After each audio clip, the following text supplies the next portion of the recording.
Hey guys, and welcome back to the Plant Boutique. My name is Heather. This is my channel where I talk about all the plant related things. It is that time again. I am doing a top 10 favorite houseplants for you guys. If you haven't already, please subscribe to my channel, hit that thumbs up, and smash the notifications bell. It really does help my channel get out there, and smashing that like button also helps my algorithm. It gets me thrown into recommended videos so other plant enthusiasts can find my channel and, learn from me or just do houseplant chores and vibe. I love to do that. I love to put on one of my favorite plant channels or even just a few channels and just let them go and do my plant chores. It's fun. I don't know if anyone else does that, but I definitely do. Anyway, let's get into this top 10.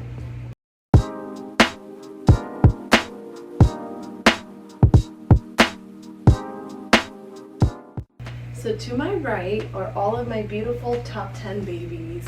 To begin the top 10 favorites, I am starting with my booby cactus. I know in my last top 10 or in one of my plant tours I talked about how badly I wanted one of these, and now I have one and I love it.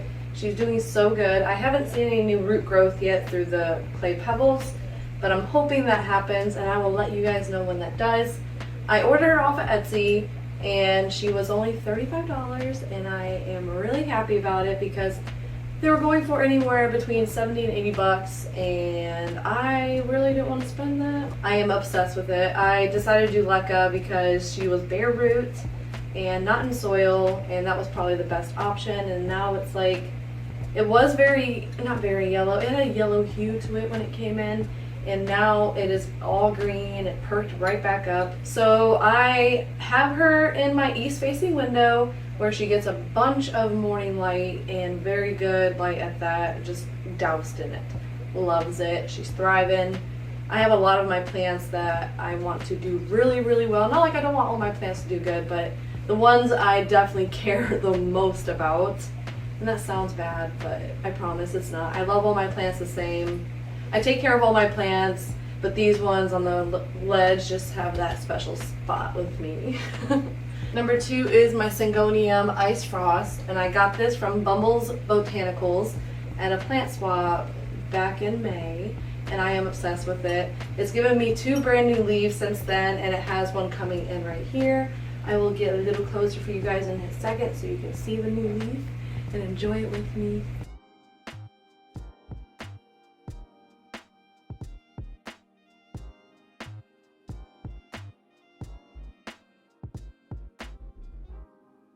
When I saw one for the first time, it was on Instagram, and I wanted it really bad, and I couldn't find a shop that was selling it around my price range, and I ended up finding it just around my price range, and I got it, and I love it. And it's easy to propagate, has so many nodes already.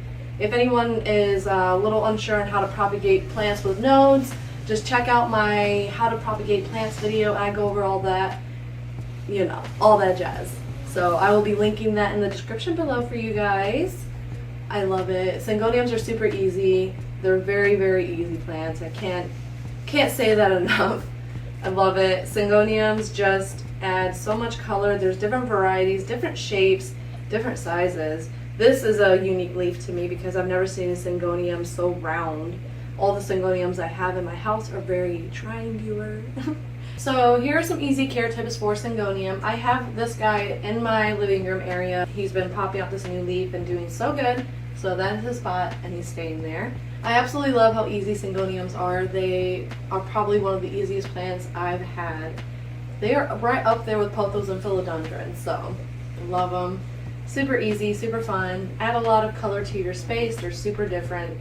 I know I said that already, but if you weren't sure already. Number 3 is my bear paw succulent. I'm pretty sure he's come up in one of my top 10s already, but how can you not love this plant, okay? Super fuzzy, super cute. He's grown a lot since my last video with him, and I just love it. I wait till the paws on the plant get super squishy. He just got watered, so he's super firm and just plump. I love it. I keep him on the east facing window as well because that's where he's been thriving. And I don't want to mess that up, and I'm not going to move them. I've had the idea to rearrange all my plants, and I think I need to stop doing that. That has been my problem in the past, and I don't want to keep repeating that and messing up the babies I have. Just don't move your plants, especially if they're thriving. Like, that is my best tip for you guys. Just don't move them. Don't do it. And they'll do amazing for you if you provide it with the right care. I've had this guy for about a year now, and he's had some trial and errors, been through some wars with the dogs, but he's coming out on top, and I couldn't be happier. Number 4 on my top 10 is my Hoyi.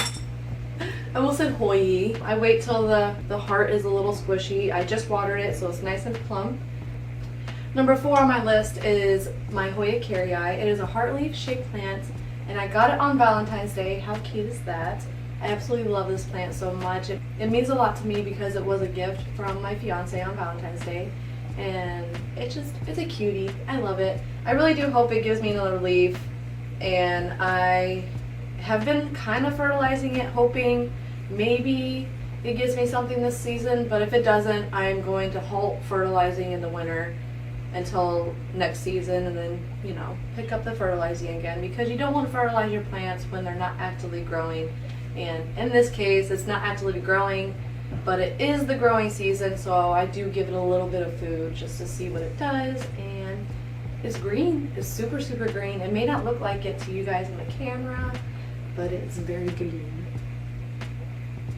And it's super cute. I love the pot it's in, and it sits on my east-facing window. This is probably my favorite window in my house. It is just beautiful. Hoya Kerrii are super easy, they're super drought tolerant, and they thrive on neglect and bright light. Number 5 is my Hoya Sunrise. I feel like I should be getting up closer. I'm going to come up closer with this guy for you. I should have done it with the bear paw as well. I'm going to grab that and bring it up with the Hoya Sunrise, with the Hoya Kerrii, because I should have brought that up when I was talking about it. Because it's a small plant and you can't see all the way back there. So I will do the bear paw succulent first.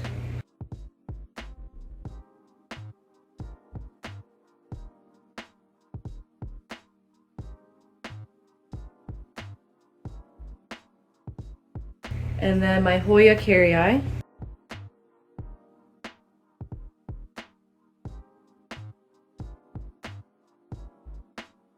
Number 5 is my Hoya Sunrise. I got this when it was a 2-leaf cutting, probably a year ago, next month actually. And it is now a 6-leaf plant, almost an 8-leaf plant. I absolutely love it. It's so cute. It really is probably the smallest Hoya I've ever had. And I'm so happy it's finally doing something, because I was so worried that it wasn't going to be doing anything and that it was just going to be a 2-leaf plant forever. And now she's almost 8 leaves. So I'm going to show you guys up close and personal real fast. This Hoya will actually get a red hue to it eventually, and I can't wait for that to happen. I have my Hoya Sunrise in semi-hydroponics, and it's been thriving in it. I've had it in semi-hydro since I got it, because that's what I've been starting to do, is when I get a bare root plant, it goes right into hydro, so I don't have to worry about it, and then it just becomes a semi-hydroponic plant right from the get-go, and I don't have to fuss with soil, and you know. But I do have plants still in soil. I'm not totally dogging soil, because I do have plants that I don't want to move out of their soil, because they're thriving in it, so I don't want to touch them. Hoyas do love semi-hydroponics, if anyone is wondering. They do love it. They do thrive in it, and you wouldn't think a semi-succulent plant would do good in semi-hydroponics. Number 6 on my list is my variegated epipremnum. I got it in April, and it's been doing so good. It's put out like 3 new leaves, and it's so beautiful. I hope you guys can see that from here, but I'm definitely going to bring it up anyway. So I think I see spider mite webbing, but it also looks like house spider webbing. I'm not sure. I don't see any other leaves with webs on it. It's just one leaf. I'm going to treat it anyway, just because I am going to be safe than sorry. So as soon as I'm done with this video, I'm treating this plant for spider mites, just in case. I'm going to show you what it looks like real fast.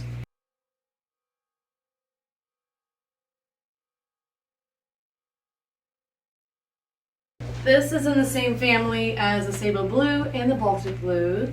I can't wait for it to start doing the fenestrations. I can't stop looking at the culprit of possibly spider mites. I don't know, man.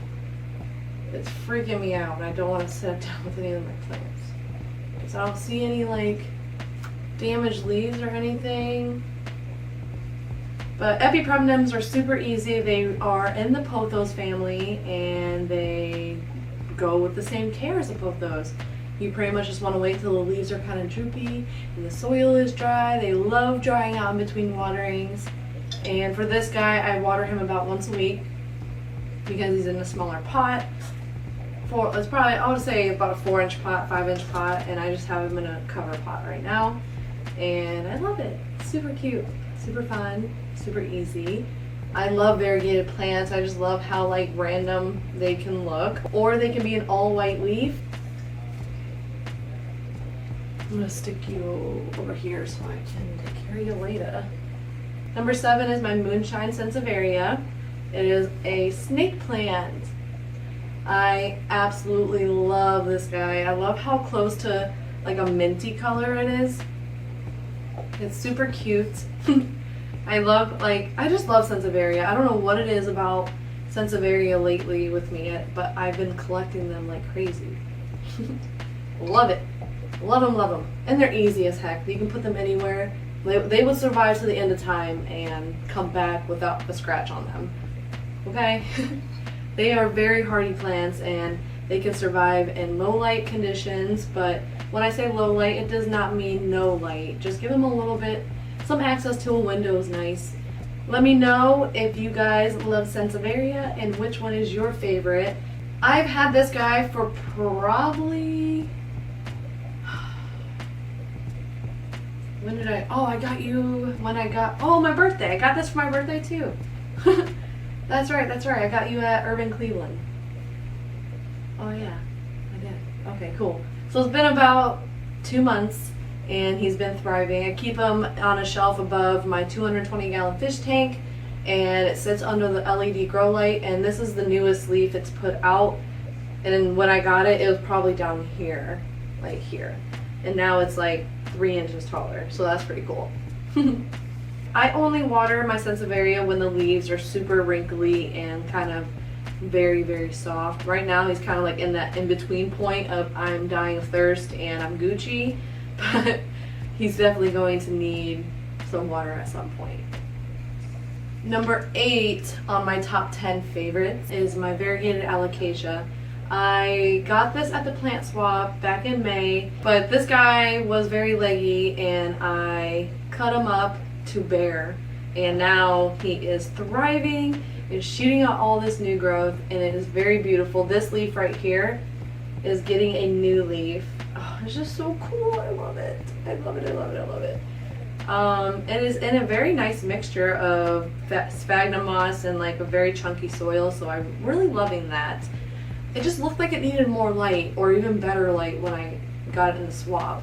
I appreciate whoever did put it in the swap because I love it, and I'm going to love it for you and bring it back to life to resurrect it in your honor, because I know you probably tried your hardest with it, and my heart goes out to you because I know that these guys are not cheap, and that I too am not the strongest at alocasia. But I've been getting better, and I found a light situation that they love, which is my west-facing window downstairs in the den, and that they do like to be watered a little bit more frequently in the summer and spring, but you know, let them go back a little bit in the winter. And I fertilize them in the growing season, and if they're still growing for me in the winter, I also fertilize them then. But I can't wait to see what this lady does. I can't wait. I'm so excited. I'm going to be pulling out some of the pups and put them into a semi-hydroponic setup, just in case this one doesn't survive. I will have a backup plant. To me, alocasias are definitely a finicky plant, so I totally understand why you wanted this one to go to a different home. But I definitely appreciate it because it is definitely one of my favorite plants from that day. I love it. I love it. I love it. Ah! And I stuck the landing. It just has such a nice pattern. Like, this whole side is so gorgeous. I'm also very proud of myself for being able to bring this plant back to life and hopefully keep it alive. Send her your best wishes and, you know, all of the good vibes, because we as a team are going to need it. Okay? All right. Okay. Number 7, wait, going backwards there. Number 9 is my painted lady philodendron. It is in semi-hydroponics, and it's a wish list plant of mine, and I am very happy about it. I love it so much. I don't even care. It's just a cutting. It is my cutting, and it's going to thrive in hydro, and by the time I want it to be a big bodacious plant, I will have the space for it, and I just can't wait. It has such pretty variation. Oh, my knees. Woo! So gorgeous. Yes. But when I don't have philodendron in hydroponics, I let the soil dry out and I let the leaves get kind of droopy. But for hydroponics, I kind of do the same thing, but I do like to rinse it out like every other month just to give it like a little refresh. Usually about once a month for me is when I change the water, because when I can look and see the water in my clear containers, it's usually about once a month for those containers. So I assume with the containers I can't see, it is about the same, because my humidity in the house is very, you know, equalized now, and I'm pretty proud of that. A dehumidifier and high humidity actually works hand in hand together, and it's very nice. It's very nice. It's kind of cool in here and not humid, but my plants are still getting enough humidity without it being uncomfortable for the humans.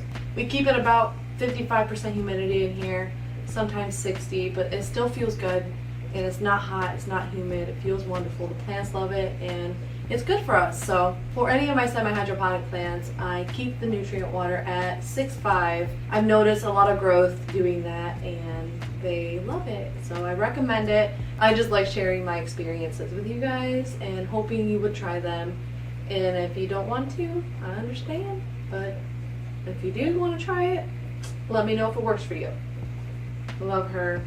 And then last but not least is my number 10, my Begonia maculata, also known as my comeback kid.